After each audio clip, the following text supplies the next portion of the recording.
Bienvenidos a Pelota en órbita con Ricardo García y Quique Castro. Comenzamos.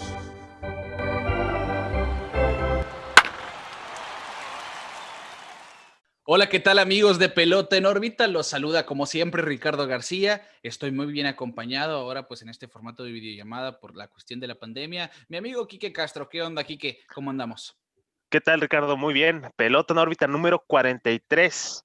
Así Con un es. tema pues ya diferente, dejando atrás la temporada 2020 de las grandes ligas, pues vamos a empezar con los temitas, ¿no? Un poquito de historia, uno que otro perfil, ahí nos vamos a ir yendo durante esta temporada muerta. Pero antes de empezar, pues quisiera invitar a nuestros amigos que nos escuchan, que nos sigan en nuestras redes sociales, Pelota en órbita, Facebook, Twitter, Instagram y YouTube, donde se sube pues en este caso la videollamada que estamos teniendo Ricardo y yo y la plática que tenemos semana tras semana. Entonces los invitamos para que estén al pendiente de los temas nuevos, las publicaciones y dinámicas que tenemos para ustedes en Pelota en órbita, Facebook, Twitter, Instagram y YouTube.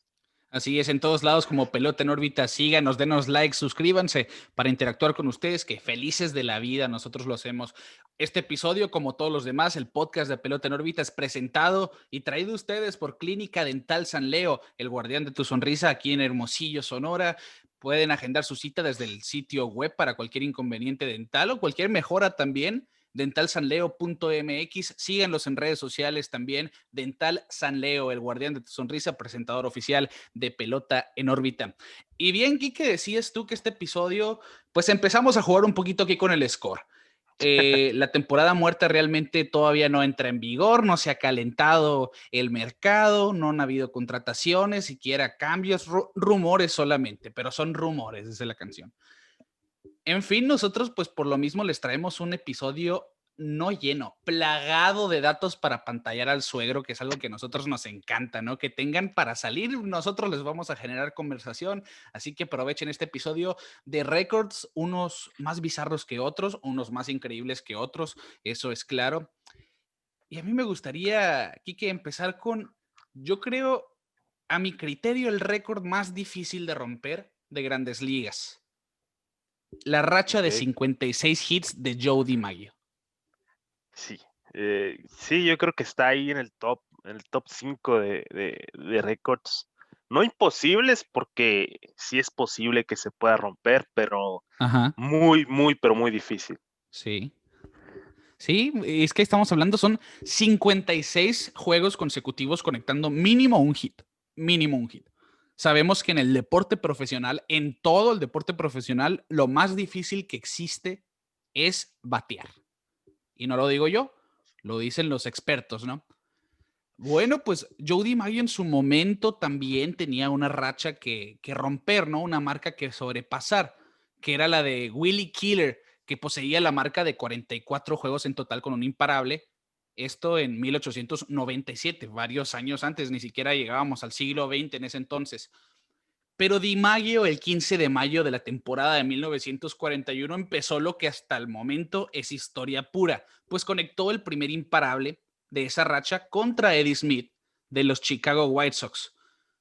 En su momento, la racha como tal no era del mayor impacto mediático, porque pues solamente era una buena racha ofensiva, ¿no? Pero mira aquí que cómo evolucionó esto. Estamos hablando de que ese primer hit obviamente no significó nada el 15 de mayo de 1941, pero ¿quién lo diría que íbamos a llegar pues a un 15 de junio, de julio, mejor dicho, y con ya 56 hits, ¿no? Sí, no, es que así como toda buena racha se empieza poco a poco y yo creo que los primeros 5 hits era algo normal, ¿no? Joe DiMaggio, Ajá. pues un pelotazo histórico, ¿no? Que dejó mucha huella en grandes ligas y yo creo que así debe haber sido, ¿no? Al principio todo bien, un día normal en la oficina, pero luego poco a poco empezó agarrando vapor, ¿no? La gente empezó a voltear a ver a Di Maggio y su gran hazaña. Y es que dices, no, DiMaggio fue un jugadorazo, pues miembro del Salón de la Fama, 3 veces MVP, 13 Juegos de Estrella, ganó la Serie Mundial 9 veces, pero eso ya viene siendo el punto y aparte esta racha, aparte, ¿no? De que fue pareja de Marilyn Monroe, ¿no? De quizá la mujer más famosa de aquella época. Sí, sí. Pero esta racha significa hasta la fecha un reto para todo bateador, ¿no? Decíamos, empezó el 15 de mayo de 1941. Y nos vamos a mover en el tiempo unos meses al futuro, después de algunos juegos donde parecía que esta racha se iba a morir. Pero en última instancia de esos juegos conectaba ese hit, ¿no? Para mantenerla con vida. Y otros donde desde su primer turno al bat lo lograba, ¿no? Extender la racha con vida, mantenerla con vida. El 16 de julio de ese mismo año, conectó su hit consecutivo en el número 56, el juego número 56 conectando de hit. Esto fue en su primer turno al bat en un juego contra los Indios de Cleveland y por si fuera poco conectó otro más, otro sencillo y un doble para terminar con 3 imparables en ese juego. Quizá esos 3 imparables, esos 2 adicionales, le hubiera gustado guardarlos, ¿no? Para siguientes días, porque un día después es que muere su racha. Hablábamos, el 16 de julio conectó el hit 56, el 17 de julio terminó su marca, pues contra Al Smith, el lanzador de los Indios de Cleveland, no consiguió imparable. En su primer turno, Quique conectó un fuerte rodado por el lado de tercera. Pero aquí se aclama una muy buena jugada de Ken Kellner, el antesalista de los Indios, quien tomó el rodado fuerte y todavía sacó en primera. Y curiosamente en su siguiente turno, Al Smith lo caminó, le dio el pasaporte, la base por bola. Y obviamente, bueno, estamos hablando de una racha de 56 juegos en su momento. No era para menos, pero Al Smith se ganó los abucheos de la afición en ese entonces. Claro, claro. Y No, por pues si... Dime, al Quique. momento de dominar, ¿no? Al momento de dominar, pues le quitó el atractivo. Obviamente le echan la culpa al pitcher, pero pues DiMaggio fue el que no pegó hit, ¿no? Sí. La pelota pasó por el plato y le pudo haber conectado de hit. Y bueno, y es que estamos hablando, era su segundo turno del juego. El tercero, como si fuera poco, yo creo que Ken Kellner puede ser el artífice de que la racha de DiMaggio se acabó. Porque volvió a batear un rodado por tercera DiMaggio fuerte y Ken Kellner fue quien tomó aguante volteado pegado a la base y tiró la inicial todavía alcanzando a sacar a DiMaggio en la inicial. Así terminó la racha, activa hasta la fecha. Y yo creo que, te digo, esa es la racha probablemente más difícil de romper porque ni siquiera han estado cerca ni siquiera ha sido una amenaza a esos 56 juegos desde que lo logró. Decíamos, del 15 de mayo de 1941 al 16 de julio de 1941. Fueron 56 juegos donde promedió 408 de promedio de bateo, una racha impresionante, yo creo que envidiable. Y lo curioso aquí, Kike, es que si tú quieres aún juntar las dos mejores rachas de los jugadores activos, es decir, las dos mejores rachas en cantidad de juegos conectando hit de, ¿qué te gusta? Francisco Lindor, no le empata, ¿no? O sea, ni Mike Trout o jugadores como, ¿qué te gusta? Robinson Cano, que alguna vez fue líder de hits, ¿no? Sí. Eso te habla de lo difícil que es llegarle. Y de hecho, pues los 3 más cerca a Joe DiMaggio fueron Pete Rose, el rey del hit, con 44 juegos en total. Paul Molitor con 39 y Jimmy Rollins con 38, Quique. Sí, es que, mira, y ve los nombres que estamos mencionando, ¿no? Yo creo Sí. que el que más resalta para mí es Pete Rose, pues, un personaje que todo mundo conoce y todos sabemos quién es y por qué es tan importante en la historia del béisbol. Pues es el rey del hit, ¿no? Y que ni él, que tiene más hits en la historia del béisbol, y le lleguen ni a los talones a Joe DiMaggio en su racha, pues te dice, pues, la clase de consistencia que tenía, aparte de batear 408 en una racha así, o sea, no solo es pegar hit diario, sino por pegar más de uno, tal vez. Sí, sí, es que estamos hablando de un promedio de 408.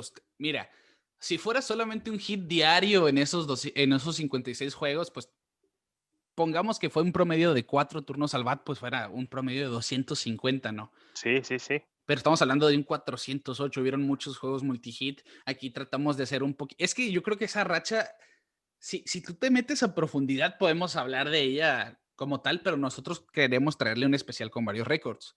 Sin duda, mira, terminó ganando el MVP en esa temporada, Joe DiMaggio, no es para menos.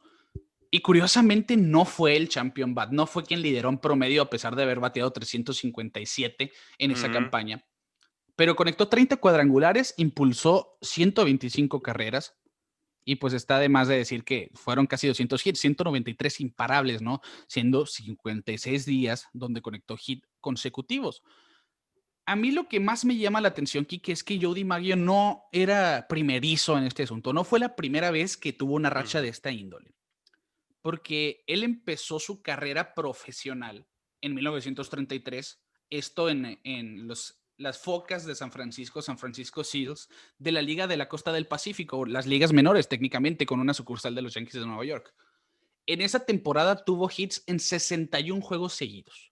61, 5 más que su racha de Grandes Ligas.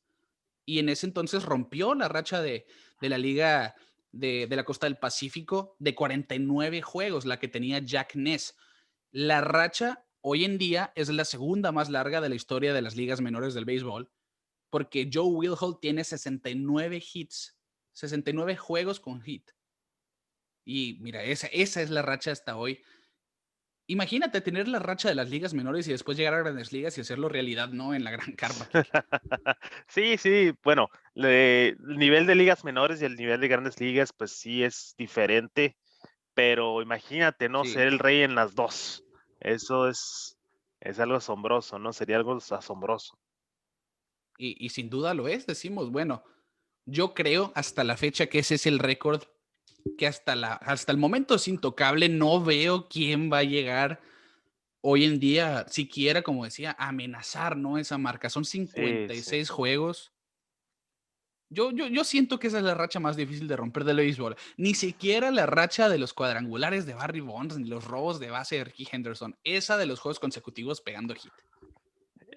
Sí, pues es que hay mucho factor, ¿no? Ahora el juego es totalmente diferente y ahora las lesiones están a la orden del día. Yo creo que el Sí. juego de hoy es un poco más agresivo, no por decir que los jugadores aguanten menos, sino porque hay más intensidad, ¿no? Ujú. Y yo creo que ese es un gran factor. Y aparte, antes como que jugaban estando lesionados o simplemente, no sé, era otro béisbol, otro béisbol. Y sí, yo creo que también no sé si la más difícil de romper, pero sí, sí está en el top. Sin duda alguna. Kike, pues nosotros en esta dinámica preparamos algunos datos. Yo abrí la charla con esta marca Sí, legendaria, Joe DiMaggio, pero tú también traes tu tandita, ¿no? De datos para pantallar al suero. sí, Apantállanos. fíjate. Pues mira, yo traigo un poquito de unos récords de gente, pues que la verdad la mayoría ni siquiera escuchó nombrar alguna vez, ¿no? Ajá. Eh, para empezar, pues les traigo el mayor número de juegos pichados sin obtener una victoria. La verdad, hablando de este récord, pues hay muchos factores, ¿no? Para que un pitcher obtenga la victoria. Obviamente, pues tiene que estar su equipo arriba, Sí. tirar cierto número de innings, pero, pero no es tan difícil, Ricardo. No estamos hablando de 50 juegos pegando hits seguidos, es simplemente Ajá. ganar un juego, ¿no? Pues fíjate, este récord está compartido por dos peloteros. Uno es Juan Álvarez, que jugó del 1999 al 2003, y el segundo es Ed Alwine, que jugó de 1986 a 1988. Álvarez jugó con Anaheim, Texas y Florida. Tuvo un récord de 0-5 con una efectividad de 5.22 en 4 años. Son jugadores que la verdad estuvieron poco en la liga y ninguno de los dos pudo obtener una victoria. Álvarez aquí estuvo involucrado en 80 juegos exactamente y la verdad, pues, eh, ¿qué pudo haber pasado, no? Puede ser la ofensiva o simplemente perdió el juego, ¿no? Porque tiene 0-5, su primera temporada se fue 0-1, la segunda 0-0, en el 2002 en su tercera temporada se fue 0-4. El otro jugador, Ed Olby, jugó del 86 al 88 con Atlanta sus 3 años, de los 28 a los 30.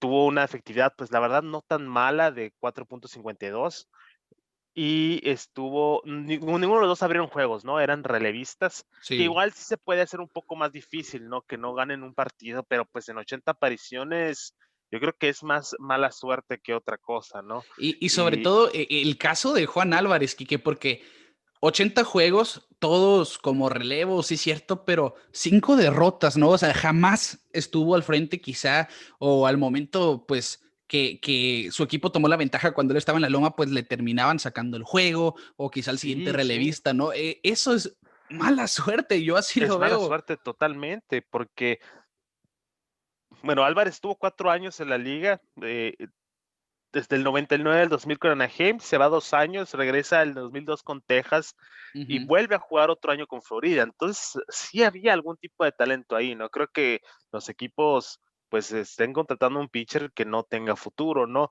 Pero, pero sí, se me hace un caso muy interesante que no obtengas una victoria, Ricardo. ¿Tú qué crees? ¿A qué le atribuyes? ¿Qué sería eh, el factor, ¿no? En estos dos casos, porque son dos, deja tú que sea uno, Sí, son sí. dos exactamente con el mismo número de juegos. Mira, si lo ponemos sobre la mesa, a mí me gustaría estar compartiendo récord como alguien que, de lo que decíamos, ¿no? Yo prefiero ser ese Pete Rose que estuvo segundo en el Sí, récord, ¿no?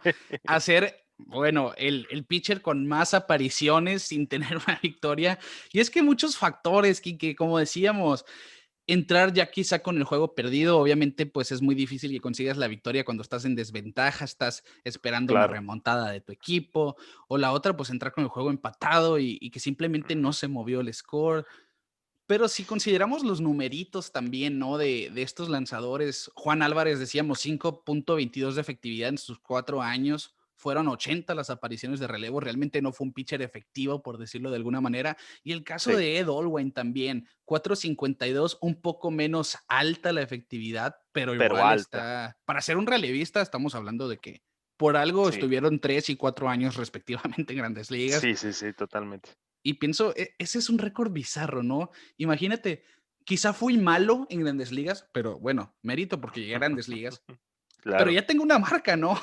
No sé si celebrarla o no decirla jamás, pero tengo una marca del béisbol, Quique. Sí, sí. Por ejemplo, si nos vamos a los números de Juan Álvarez, él participó en los 80 juegos, que son el récord, pero solo tiró 60 entradas, Ajá. ¿sí? Y Ed sí tiró un poquito más, en 80 juegos, 89.2 entradas. Entonces sí tuvo un poquito más de trabajo Ed Olwin, pero igual, la mala suerte los acompañó a los dos y la verdad lo que más me causa gracia, por decirlo de cierta manera, es que sea un empate, ¿no? En 80 juegos de Sí, dos peloteros que jugaron casi, casi en los mismos tiempos. sí, sí. Y realmente, mira, que cómo habría estado el ambiente junto a Juan Álvarez, porque Ed Olwain lo hizo primero, ¿no? Hablábamos del 86 Sí, al 88 al y Juan 88. Álvarez del 99 al 2003. El momento en que Juan Álvarez llegaba a su juego 70 sin poder decir que tenía su primera victoria de Grandes Ligas. Son dos pitchers que jamás pudieron decir eso y jamás recibieron su pelota de souvenir como primer Sí, victoria en la MLB. Imagínate tú, más que con Olwain, que yo creo que quizá él pasó desapercibido en ese récord, pero el momento de ujú. Juan Álvarez ya existía un antecedente, por decirlo así. Claro, ¿no? Ya, Pues ya que que se empieza a mencionar un nombre, ¿no? sí, Que te exacto. empiezan a decir, oye, estás a punto de romper el récord o empatarlo. Y qué récord, ¿no? O sea, que Y 80 qué récord, juegos sí. sin llevarte una victoria. Yo creo que eso sí entra a esa lista de marcas bizarras, marcas con mala suerte, porque el béisbol existe ese factor de suerte, ya que yo creo que eso es algo Sí, sí, que sí. no se lee en los box scores. Y puede ser, ¿no? Que sea este factor el que se los llevó a los dos en el tapete. Así es. Quique, bueno, nos movemos a un récord un poquito más positivo, porque yo creo que Ed Olwain y Juan Álvarez así lo quisieran también. Dejar de hablar de que ellos no ganaron. Y vamos a hablar de la marca de The Ironman, que yo creo que es una de las... Este es otro récord que en el béisbol actual lo veo muy poco probable que se rompa por la Sí. cuestión de los descansos y así. Quien no ha escuchado el nombre de Cal Ripken Jr., pues escuchen con atención porque sin duda es un claro ejemplo de durabilidad, de estamina, de salud principalmente, Ujú. y si usted quiere de resiliencia, porque este hombre estuvo en el terreno de juego por 2.632 juegos consecutivos. Es decir, casi 2 décadas jugando sin parar. Sí. Y lo decimos así, Quique, porque el 30 de mayo de 1982, el nombre de Cal Ripken se anotó en la hoja de line-up de los Orioles de Baltimore. Y no fue hasta 3 mandatos presidenciales después, en Estados Unidos, que se dejó de anotar el nombre de Cal Ripken Jr. en el line-up de los Orioles de Baltimore.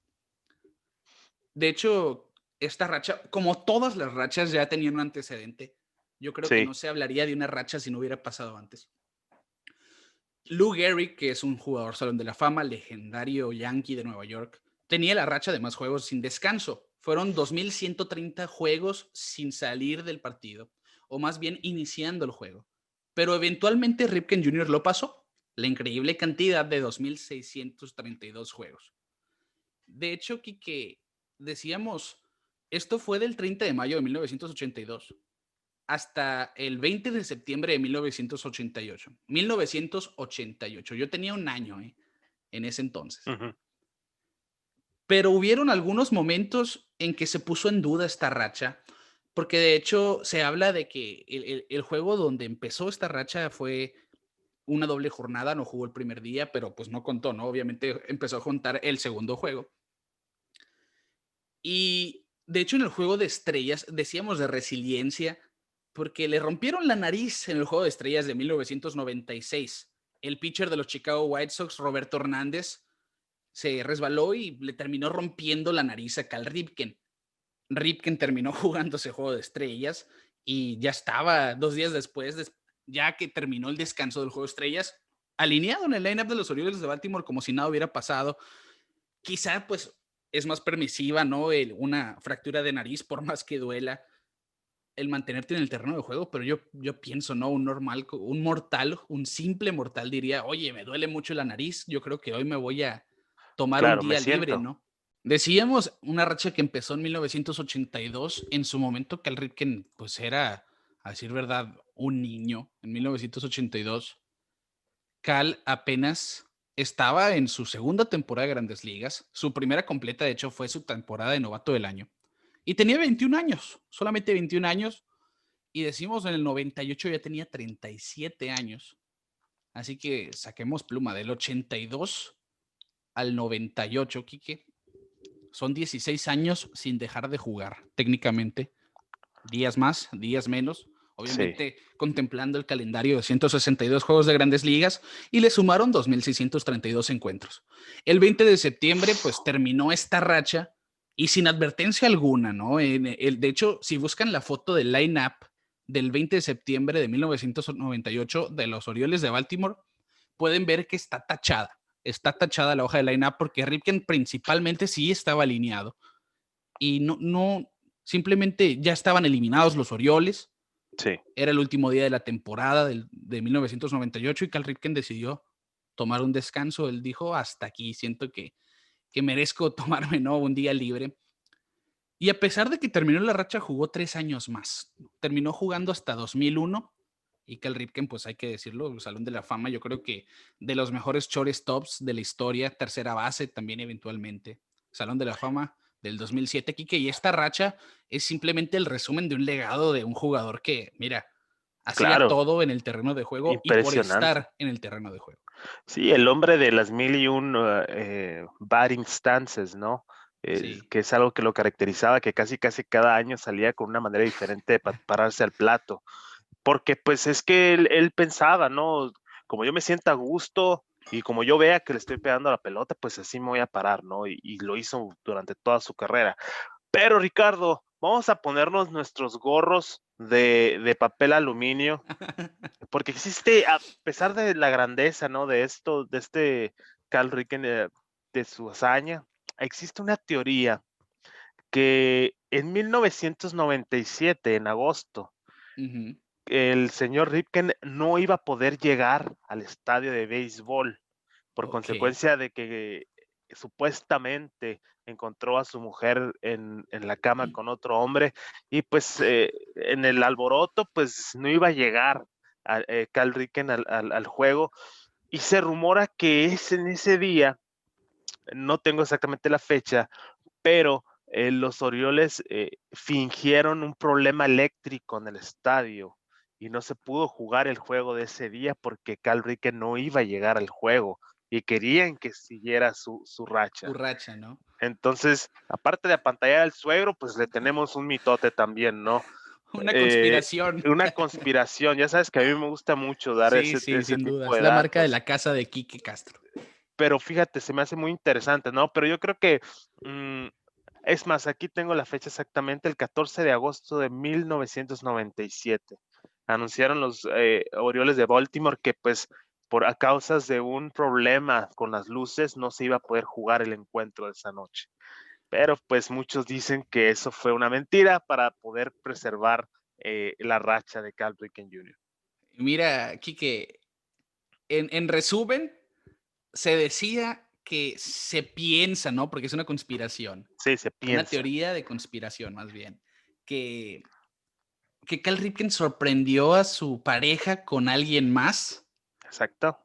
y por lo tanto los Orioles decidieron fingir que su estadio tenía problemas de alumbrado, de Porque su iluminación, estrella no iba a llegar al juego de ese día. porque Cal Ripken no iba a poder estar en el juego por estar ocupado pues con asuntos pues de su matrimonio, ¿no? Bueno, Así es. bueno, me parece algo increíble. Yo creo que eso hubiera sido más bizarro, decir, Cal Ripken no estuvo en el juego porque Sí, sorprendió a su esposa con un amante. sí, sí, sí, sí. Pues mira, vamos a quedarnos con esa duda. Porque mira, al final de cuentas, así es cuando pasan este tipo de cosas tan grandes, ¿no? Uno siempre se trata de ver otro lado, Sí, buscarle sí. por todos lados, a ver si había algo medio turbulento, ¿no? Atrás de todo eso. Pero yo creo que la verdad se queda en eso, ¿no? En una simple conspiración. No se le puede negar la grandeza al señor Cal Ripken Jr. por lo que hizo en el campo. Sin Y que duda. hasta la fecha yo creo que ahora de su etapa de analista lo puedes ver en MLB Network, que muy apuntado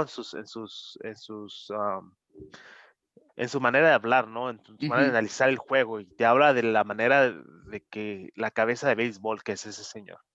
Sí, sin duda, pues es que, ¿qué le van a decir, no? A Cal Ripken Jr., porque lo vivió, jugó por muchísimos años pelota, fueron 21 temporadas, Sí, decimos casi 16 años con en la alineación, ¿no? De los Orioles de Baltimore.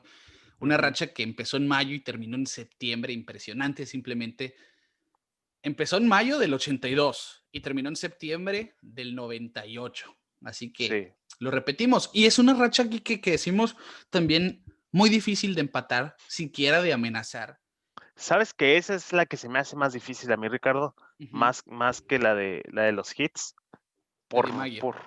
sí, más que la de Mayo, por cómo se juega ahora el béisbol. Yo creo que Sí. ahora los descansos son casi obligatorios, ¿no? Y también cómo se juega, ¿no? Con la cuestión de la lista de lesionados, ¿no? Que, por ejemplo, se habla de que durante la racha Cal Ripken Jr. tuvo una torcedura de rodilla que realmente le hinchó la rodilla y un mortal no podría Sí, jugar sí. con ella. Y él lo hizo, ¿no? Y que en esa época realmente pues eran como Ripken Ironman, gente de acero, ¿no? Gente Sí, sí, sí, claro. que con un desgarre estaban alineados, ahí estaban jugando.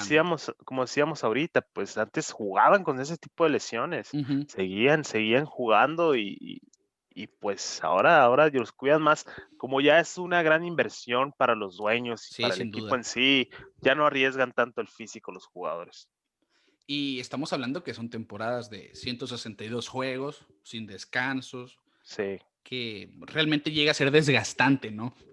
Es un mérito enorme, yo estoy de acuerdo. Yo sí me mantengo con que la racha de Mayo es para mí el récord más difícil de romper, pero sin duda no está nada lejos esto de pues, ujú, pasar 2.632 juegos. Estamos hablando de que le saca casi 500 hits a Lou Gehrig, casi 500 juegos, perdón, que son 2.130 juegos, ¿no? De hecho, son 502 juegos los que le saca a Lou Gehrig. Yo pienso que sí es algo, no solo la pasó, la destrozó la marca sí, sí, de Gehrig, claro. que fue de 1925 a 1939. Y desde entonces, que el más cercano fue Miguel Tejada, la guagua, que lo hizo en el año 2000, inició y terminó en el 2007 y fueron solamente 1.152 juegos, no es ni la mitad de la racha de Cal Ripken, por eso yo creo que ni siquiera amenazan, ni siquiera entra al radar de nadie No, no. tampoco. Y yo creo es que es impresionante, como dices, no ver a alguien que esté siquiera una temporada completa. Sí, sí, el desgaste físico que enfrentan los peloteros es Ujú, algo asombroso. Y más impresionante que Riquelme era un shortstop. El sí. shortstop es una posición pues que se mueve mucho, que tiene muchos lances, que Fricción en está las rodillas, sobre mucha todo, ¿no? fricción. Claro, sí, sí, sí. Y que se haya mantenido tanto tiempo es impresionante. De verdad, por algo está en el Salón de la Fama. A mí no me caben dudas, ¿no? Estoy totalmente de acuerdo. Es una hazaña increíble y yo creo que entra en cualquier deporte, ¿no? Yo no veo un día cercano, años Ujú. cercanos a que la rompan. Pero, Quique, vamos al siguiente récord, al siguiente Así dato para pantallar es. al suegro. Así es, yo les traigo puros nombres casi desconocidos. El siguiente es el récord del mayor número de turnos al bat sin pegar un cuadrangular. Ah, ok. Este récord lo tiene William Holbert.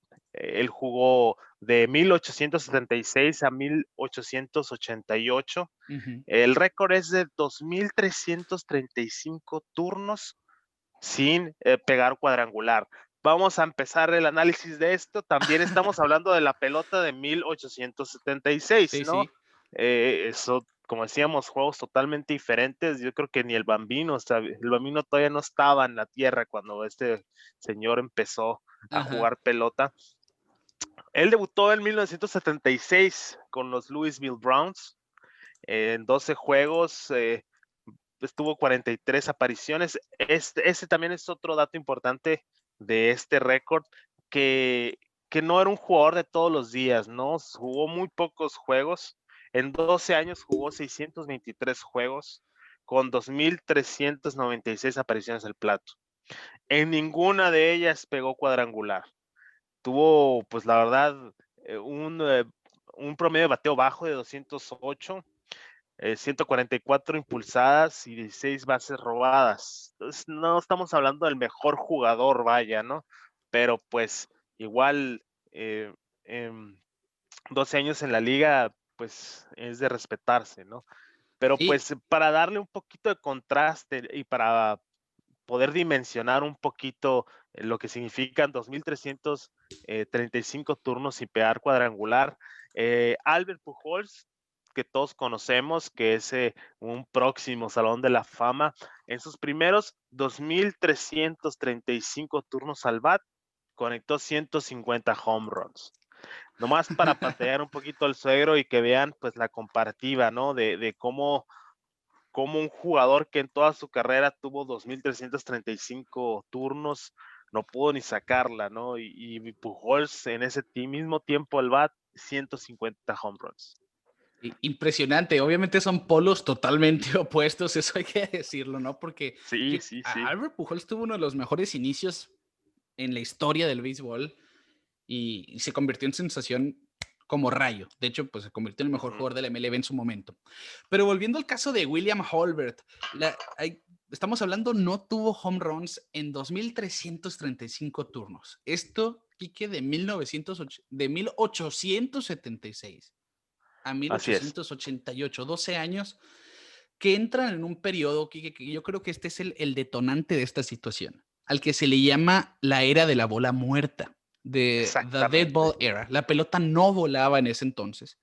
Y decimos, la carrera de Holbert empezó en el 76, 1876.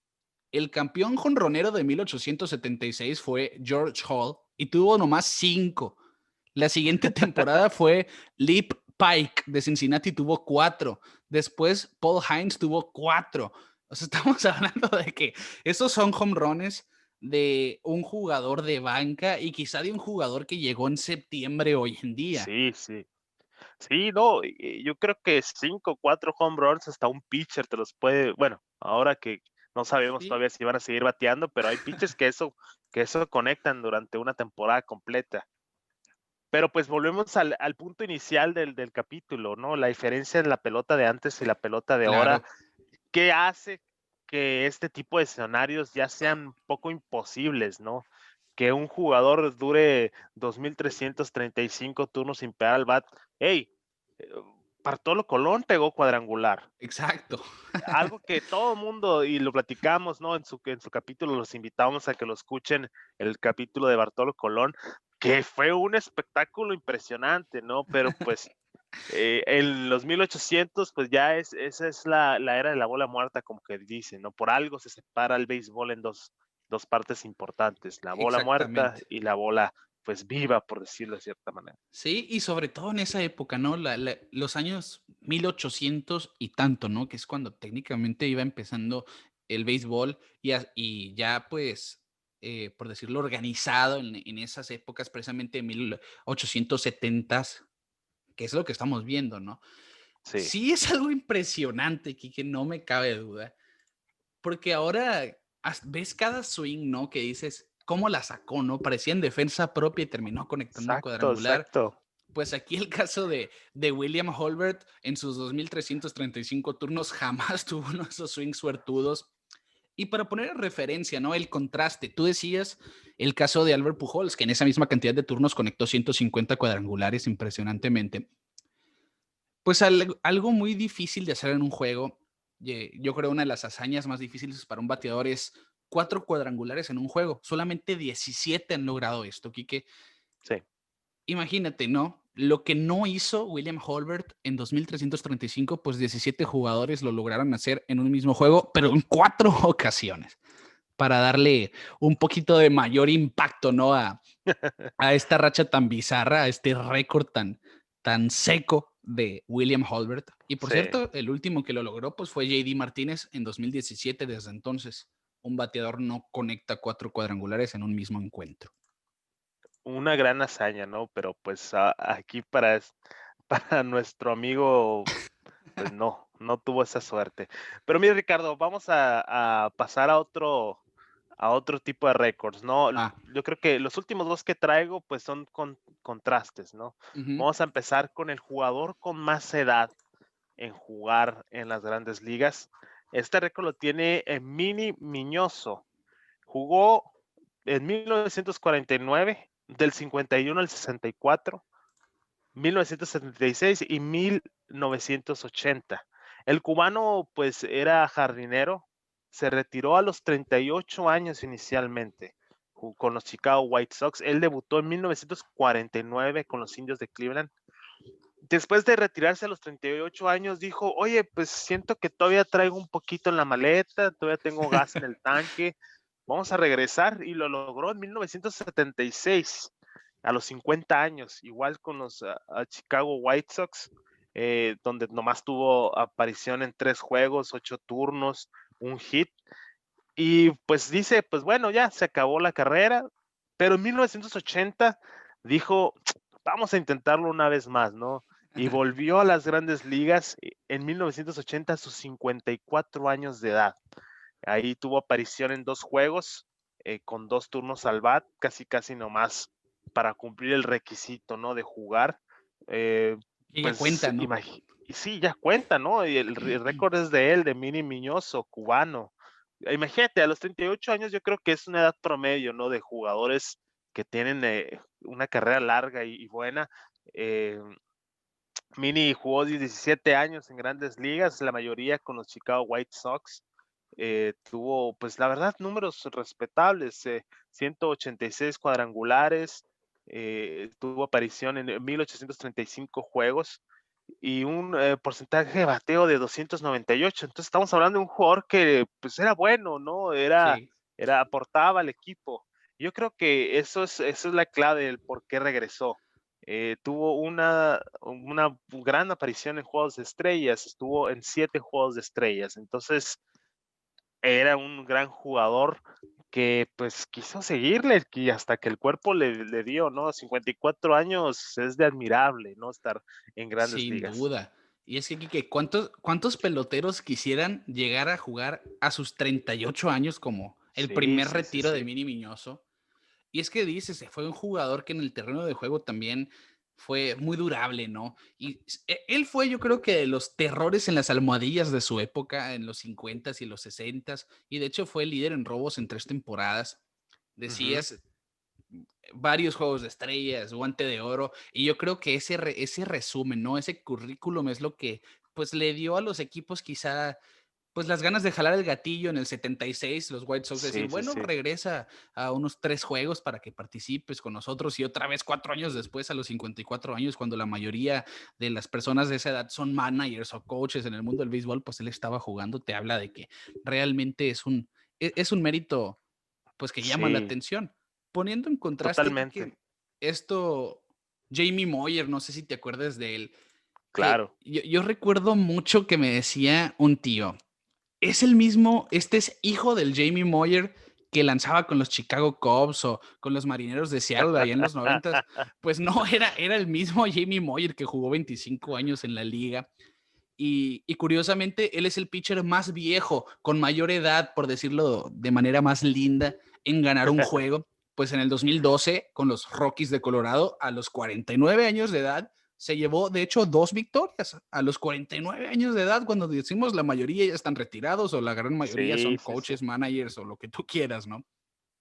También, mira, se viene a la mente mucho el nombre de Julio Franco, Sí, sin ese duda. jugador que igual se retiró a los 48 años de edad y él tiene el récord del jugador con más edad en pegar un cuadrangular. Lo hizo a los 48 años de edad. La verdad, otro jugador, pues imagínate, y yo vi un reportaje de Julio Franco que siguió Sí, jugando béisbol. O sea, dijo, bueno, ya no tengo cabida en grandes ligas, mi carrera aquí se acabó, pero seguía jugando en ligas independientes, ¿no? Y pegando la bola de la misma manera brutal que lo hizo toda su carrera, 23 años en grandes ligas. siempre fue muy atlético, ¿no? Julio Franco, yo creo que también es esa de esas condiciones pues que le acreditaron mantenerse en el juego tanto tiempo y llegar a los 48 y mantenerte en el terreno Sí, de sí, sí. juego al nivel profesional, pues te habla, ¿no? Eso es amor al juego, yo no lo veo de otra manera. El caso, Quique, de Manny Ramírez, ahora que lo vemos buscando jugar en el otro lado del mundo, también a sus 48 años de edad, Sí, precisamente te habla, ¿no? De esa gente que busca mantenerse pegados al juego de sí, son pelota, adictos a la pelota. sin duda, ¿no? Imagínate, si Manny no hubiera tenido los problemas que tuvo con la liga, ¿será que todavía estuviera jugando en este momento? Podría ser.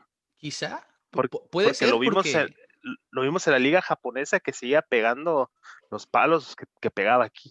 sí, sí, yo creo que sí, pudo haber sido una de esas posibilidades, ¿no? En el mundo de Manny Ramírez. Me imagino Sí, que como hay un jugador viejo en Grandes Ligas, en su momento también hubo un jugador muy joven, ¿no? En debutar. sí, sí. Y fíjate, yo creo que este sí es imposible que se pueda Yo romper también. este récord. En la temporada de 1944, el jovenzuelo John Nussbaum debutó con los Rojos de Cincinnati.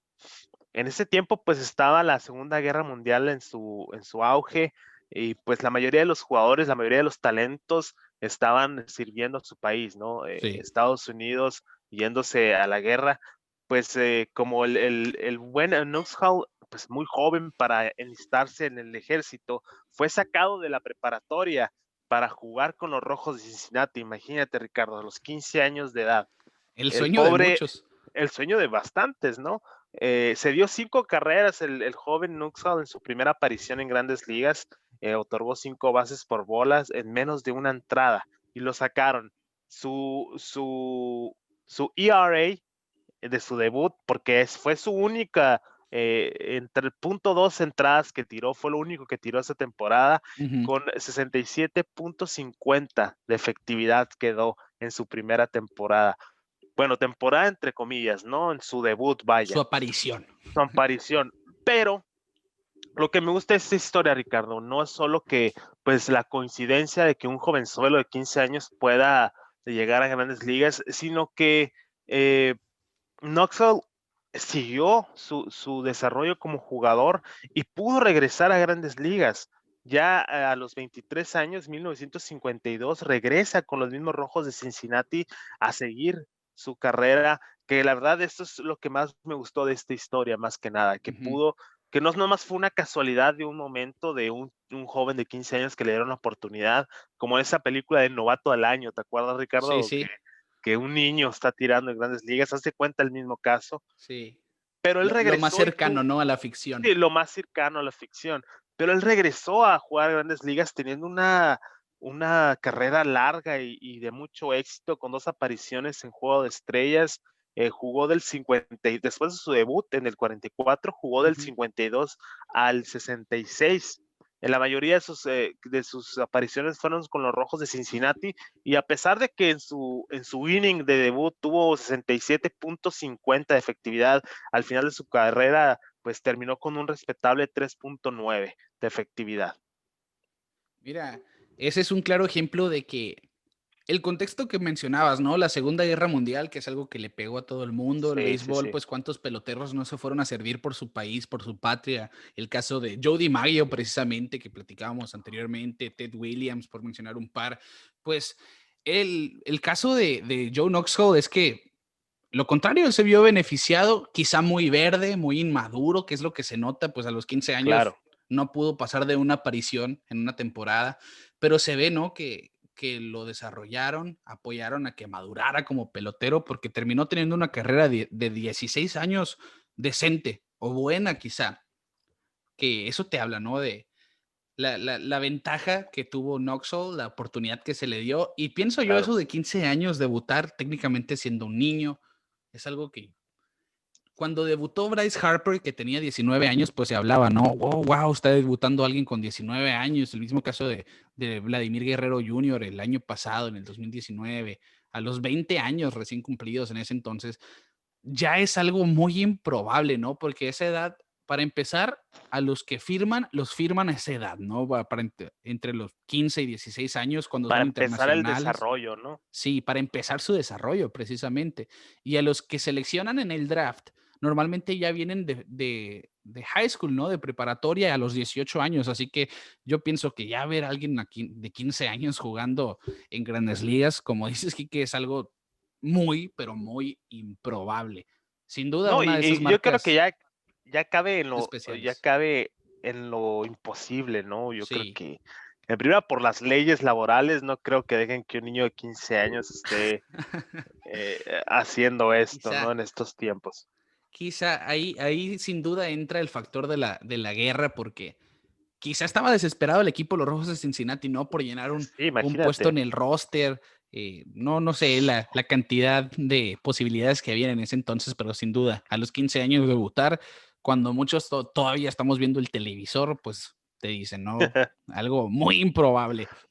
Kiki, Sí, sí, vámonos sí. al siguiente récord, y yo creo que si un hombre y un hombre en su vida han tenido récords, es el caso de Nolan Ryan. Porque fíjate que, aparte de ser el pitcher con más ponches en la historia del béisbol, nadie ha ponchado más bateadores que Nolan Ryan. Nolan Ryan en su carrera, que fueron 5,714. Sí. No fue lo único que hizo, y quizá no fue lo más impresionante que hizo Nolan Ryan. Empezó para abrir este tema, a jugar a los 19 años, darle conexión al caso de Joe Knoxville. Empezó muy joven. Sí. Bastante joven, 19 años en ese entonces, en el 66, y se retiró en el 93. Fueron 27 años, fue parte de 3 décadas de béisbol de Grandes Ligas, y él se retiró a los 46 años. Yo creo que Nolan Ryan es el broche de oro para este episodio, porque cumple con algunos de los récords pasados, ¿no? La cuestión de las edades, la cuestión, pues ahora, de los récords bizarros y los impresionantes y longevidad de juego y lo que tú quieras. Pues Nolan Ryan es uno de estos casos. Él tiene una marca aquí que yo creo que todos los lanzadores envidian. Porque Nolan Ryan no tiene 1, no tiene 2, no tiene 3 juegos sin hit. Tiene 7 juegos sin hit ni carrera en su resumen como lanzador de Grandes Ligas. Y te digo que hay pitchers que lo logran todo y a la vez no consiguen nada, porque si bien Nolan Ryan tiene 7 juegos sin hit ni carrera, jamás ganó un premio al Cy Young. Algo que comentamos en el episodio de Roger Clemens, que tuvo 7 premios al Cy Young, el máximo ganador del premio, pero jamás lanzó un juego sin hit ni carrera, ¿no? ¿Cómo les hubiera gustado quizá pasarse uno del otro para tener, bueno, yo un juego sin hit, pero dame un trofeo del Cy Young? Y que te digo, fueron 7 los juegos sin hit ni carrera de Nolan Ryan. Y a sus 27 años de carrera es algo que yo creo que también va a ser de eso inigualable. Los primeros 2 de estos 7 llegaron solamente con 2 meses de separación, cuando él jugaba para los Angelinos de California, en ese entonces ni siquiera de Anaheim. Y esto fue el 15 de mayo de 1973 y el segundo el 15 de julio de 1973. Después con Los Angels tuvo 2 más, el 28 de septiembre del 74 y el 1 de junio del 75. El quinto juego sin hit ni carrera llegó con los Astros de Houston el 26 de septiembre del 81, con el que rompió la marca de Sandy Koufax, una leyenda del béisbol de Grandes Ligas que tenía 4 en ese entonces. Ya lo había pasado en el 81. Después de romper la marca de Koufax con su quinto juego sin hit, llegó el sexto y el séptimo, pero ahora con la jersey de los Rangers de Texas, el primer día de junio de 1990 y un año después, el 1 de mayo de 1991. Y el último, Quique, fue cuando tenía 44 años. Hablamos de longevidad, hablamos de durabilidad. Este es un hombre que se retiró todavía tirando 90 millas, porque él fue un verdadero lanzallamas. Nolan Ryan fue el pitcher antes de Chapman con la mayor velocidad registrada en un lanzamiento, y obviamente pues hablamos que a los 44 años, lanzando un juego sin hit, estableció esta marca de siendo el pitcher más viejo en tirar un juego sin hit ni carrera, Kike. Sí, yo creo que los números hablan por sí solos, Ricardo, en el caso de Nolan Ryan. Pero algo que sí me llama mucho la atención es lo que dices, ¿no? Que no haya ganado un premio Cy Young, porque Sí. el premio Cy Young es para el mejor pitcher de la liga. Siéntate a ver los números de Nolan Ryan y es uno de los mejores pitchers de la historia del béisbol. Sí, en muchos sin duda. sentidos. 7 juegos sin hit. Por favor, ¿cómo no le vas a dar un premio? Es más, teniendo 2 en una sola temporada, ¿cómo no vas a ganar el premio Cy Young? Pero bueno, es como cuando un jugador que tiene todos los logros del mundo se retira sin un anillo. Y la verdad es como que ese mismo sabor, ¿no? Que sabes que lo merecen, pero pues al final de cuentas no lo obtienen. Sí, y es lo que digo, hay pitchers que, el caso de Ryan, ¿no? Que lograron todo en una misma temporada, pero jamás consiguieron nada, hablando pues de hardware, ¿no? De trofeos, porque obviamente todo esto le valió a ganarse el Salón de la Fama, 8 Juegos de Estrella, fue líder de efectividad 2 veces y fue campeón de la Serie Mundial de 1969. De hecho, que fue uno de los pitchers más ponchadores de todos los tiempos en su época, obviamente, y pues terminó siendo el pitcher más ponchador de la historia del MLB, Sí. con 5,714 ponches en 27 temporadas. Promedió 246 ponches por año, por temporada.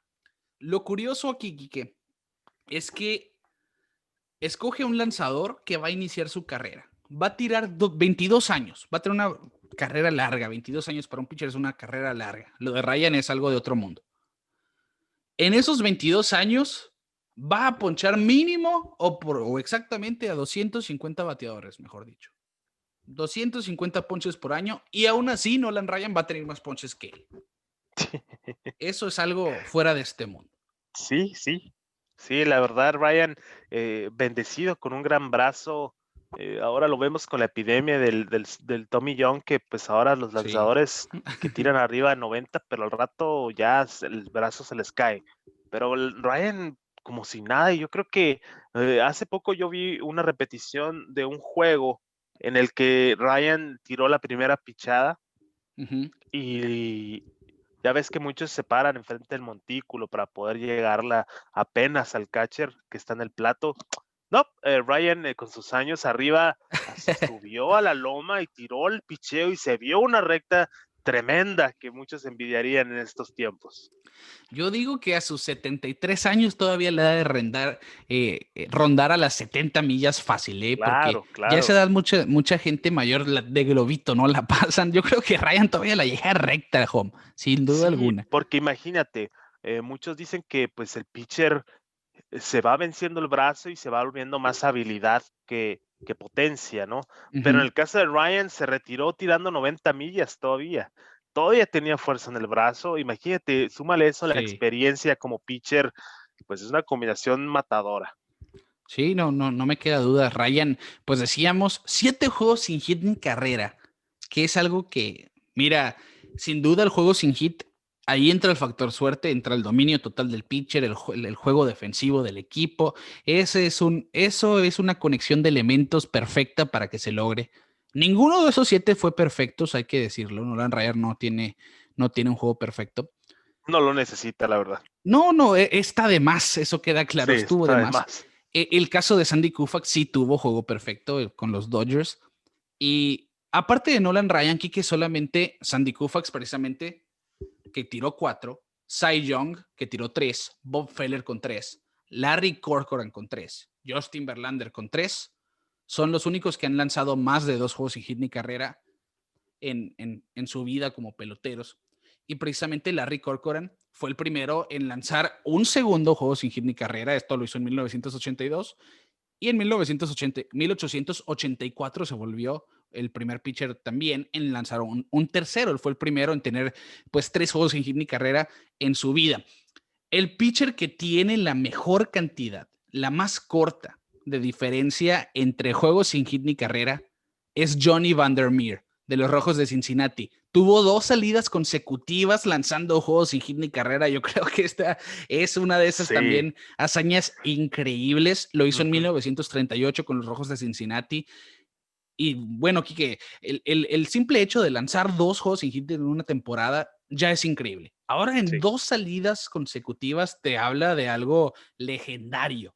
Que se quedó con las ganas después del primero, ¿no? Sí, él salió motivado, sin duda alguna. Sí. Solamente existen 2 juegos sin hit ni carrera en playoff, el juego perfecto de Don Larsen y en 1956, en Serie Mundial, por cierto, y Roy Halladay ahora en el 2010, hace 10 años ya, ahora 10 en el años 2010, ya. hace 10 años, me sentí viejo.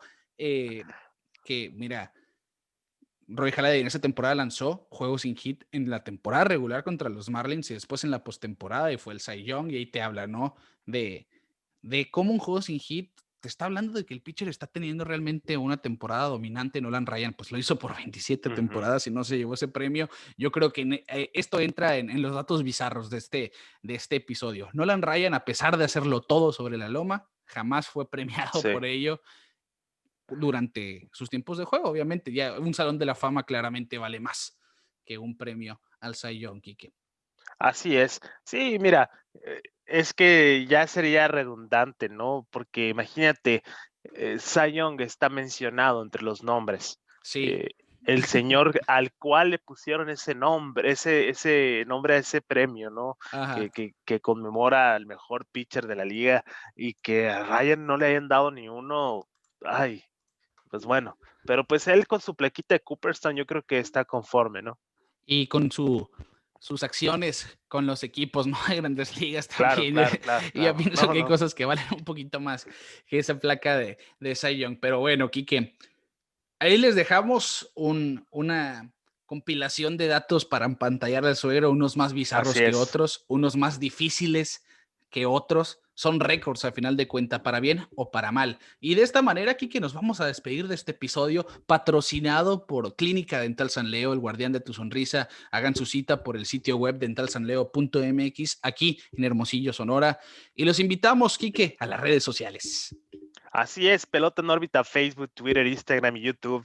Háganos el favor de suscribirse a nuestro canal de YouTube, porque ahí subimos la conversación y estaría bien que también nos vieran y nos conocieran ya de vista, ¿no? Si no les entretiene mucho solo escucharnos, pues ahí mínimo nos van a poder ver en YouTube. Los invito a que se suscriban y pues nos sigan en las redes sociales. Ahí vamos a tirar la convocatoria en la semana para ver de qué quieren que hablemos en el próximo episodio, ya sea un perfil o algún tema en específico. Con mucho gusto se los presentamos. Entonces, Pelota en órbita, Facebook, Twitter, Instagram y YouTube. En todas partes, búsquenos, Pelota en órbita en todos lados. Y como dice Quique, ahí veremos, ¿no? Ustedes van a decir de qué quieren que hablemos en los próximos episodios. En esta temporada muerta trataremos de darles un poquito de storytelling, un poquito de perfiles, como lo hicimos en la incertidumbre del 2020 y demás. Y esperamos hacerlo y seguirlo haciendo para ustedes con mucho gusto. A nombre de mi amigo Quique Castro, un servidor, Ricardo García, les decimos que hay récords para la historia en la MLB y nos vemos fuera de órbita.